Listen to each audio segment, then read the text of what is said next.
आपल्या सगळ्यांनाच आपल्या आजीच्या हाताच्या भाज्या खूप आवडायच्या. तर आज मी आजीची रेसिपी दाखवणार आहे तुम्हाला. तर सर्वात आधी इथे मी हिरवीगार अशी मेथी घेतलेली आहे. या मेथीला आपण 3 ते 4 पाण्याने धुवून घेणार आहोत. यातली माती सगळी काढून घेणार आहोत. मी मेथीला छान प्रकारे धुवून घेतलेली आहे आणि अशा प्रकारे चाळणीमध्ये मी काढून घेतलेलं आहे. आणि आता आपण त्याला बारीक चिरून घेऊया.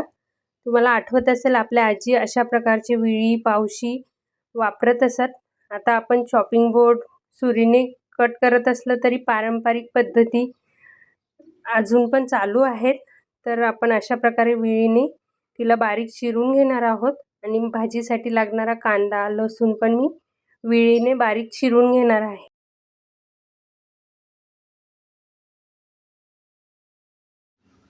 पूर्वीच्या काळी आपल्या आजी लोक लोखंडी कढई लोखंडी तवा यातच भाज्या बनवत असत आणि यामुळे शरीराला लोह पण मिळायचं आणि त्यासोबतच याला एक पारंपरिक चव यायची. खूप चविष्ट लागायच्या त्या भाज्या.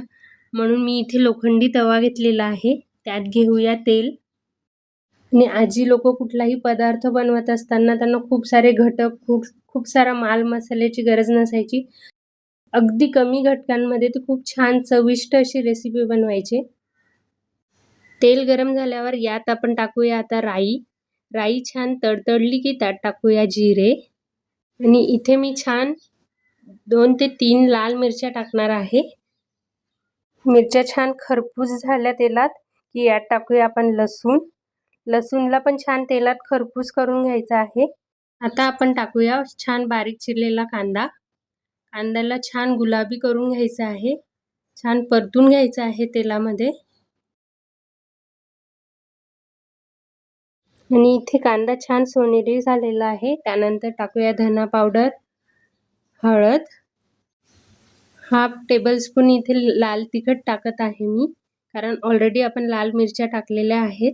त्यानंतर टाकूया चिमूटभर हिंग. आणि आता हे छान परतून घ्यायचं आहे. 2 ते 3 मिनिटं परतून झाल्यावर यात टाकूया बारीक चिरलेली मेथी.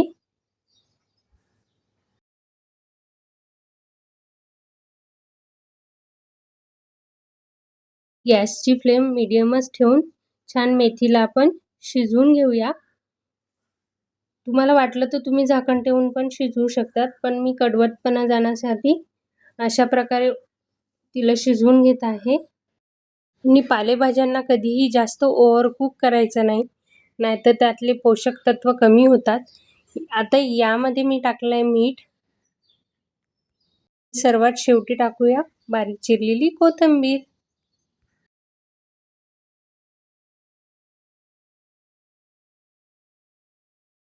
ही रेसिपी जेव्हा सकाळची डब्याची घाई असते तेव्हा झटपट बनणारी रेसिपी आहे.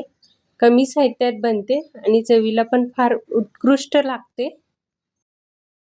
तर इथे आपली चविष्ट अशी पारंपरिक तव्यावर बनवलेली मेथी फ्राय तयार आहे. तुम्ही पण नक्की ट्राय करा आणि सोबतच अशाच पारंपरिक व्हिडिओ बघण्यासाठी चॅनलला सबस्क्राईब करा.